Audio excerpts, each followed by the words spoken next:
آج 10 برس گزر جانے کے بعد بھی جب میں اپنی آنکھیں بند کرتا ہوں تو مجھے اس کالی پہاڑی کی وہ سڑی ہوئی بو محسوس ہوتی ہے۔ لوگ مجھے شہزادہ ایان کہتے تھے، جس کے ایک اشارے پر گردنیں اڑ جاتی تھی، جس کے گھوڑے کی ٹاپوں سے زمین لرزتی تھی۔ مگر مجھے کیا معلوم تھا کہ قدرت میرا غرور خاک میں ملانے کے لیے ایک ایسا جال بن رہی ہے جس سے نکلنا کسی انسان کے بس میں نہیں۔ میں ہوں طارق گرایا، میرے چینل اردو قلم راز پر خوش آمدید۔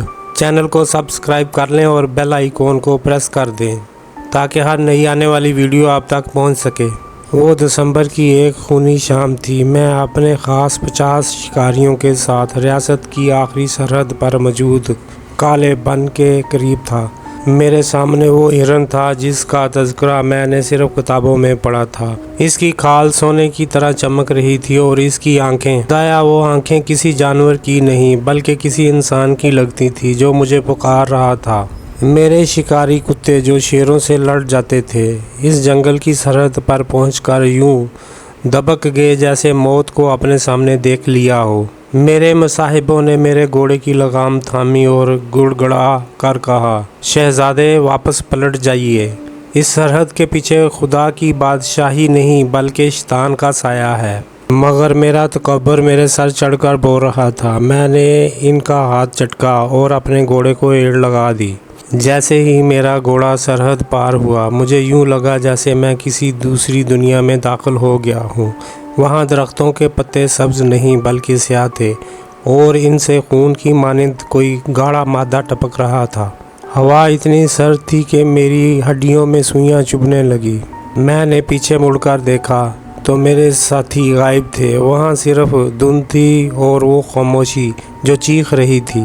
اچانک میرا گھوڑا ہانپنے لگا، اس کے نتنوں سے جھاگ کی بجائے کالا خون نکلنے لگا اور وہ وہیں ڈھیر ہو گیا۔ میں تنہا تھا لاکھوں درختوں کے بیچ، جہاں ہر درخت کی شاخ ایک ہاتھ کی طرح مجھے اپنی طرف کھینچ رہی تھی۔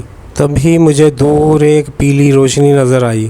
میں لڑکھڑاتے قدموں سے اس روشنی کی طرف بڑھا۔ وہاں ایک چھوٹی سی کٹیا تھی جس کے باہر انسانی کھوپڑیوں کا ایک بڑا ڈھیر لگا ہوا تھا۔ آگ کے پاس ایک درویش بیٹھا تھا جس نے کالی چادر سے اپنا چہرہ چھپا رکھا تھا۔ اس نے سر اٹھائے بغیر کہا، آگے شہزادے، میں تمہارا ہی انتظار کر رہا تھا۔ میری زبان گنگ ہو گئی۔ میں نے سوچا اسے میرا نام کیسے معلوم ہوا۔ اس نے ایک لکڑی سے آگ کو خریدا اور دھیمی آواز میں بولا، اس پہاڑ پر ہر قدم رکھنے والا اپنی مرضی سے آتا ہے ایان، مگر واپس میری مرضی سے جاتا ہے۔ آؤ، کھانا تیار ہے، مگر یاد رکھنا یہاں ہر لقمے کی قیمت ایک سچ ہے۔ اس نے مجھے ایک پیالہ پکڑا دیا۔ جیسے ہی میں نے اس میں دیکھا، میری چیخ نکل گئی۔ اس پیالے میں دودھ نہیں تھا بلکہ اس میں مجھے اپنی مر جانے والی ماں کا چہرہ نظر آ رہا تھا، جس کی آنکھوں سے آنسو بہہ رہے تھے اور وہ کہہ رہی تھی، بھاگ جا ایان، یہاں سے بھاگ جا۔ میں نے وہ پیالہ اپنے ہاتھ سے گرا دیا۔ میری ماں کا وہ اداس چہرہ، وہ آنسو میرے کلیجے کو چیر گئے تھے۔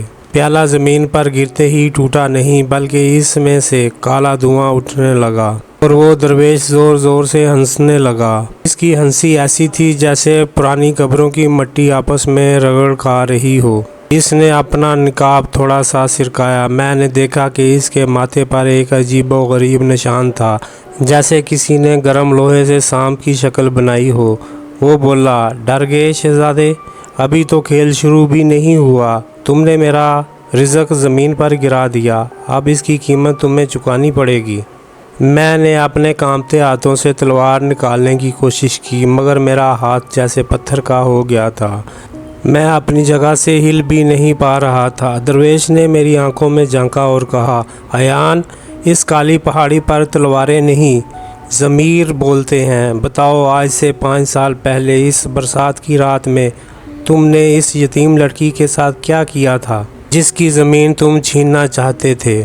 میرا جسم برف کی طرح ٹھنڈا ہو گیا۔ وہ واقعی جسے میں نے اپنے اقتدار کے نشے میں دفن کر دیا تھا، وہ درویش اسے کیسے جانتا تھا؟ مجھے یاد آنے لگا، وہ لڑکی، اس کی آہیں، اس کا وہ بوڑھا باپ جو میرے پیروں میں گرا تھا اور میں نے اپنے گھوڑے ان کے کچے مکان پر دوڑا دیے تھے۔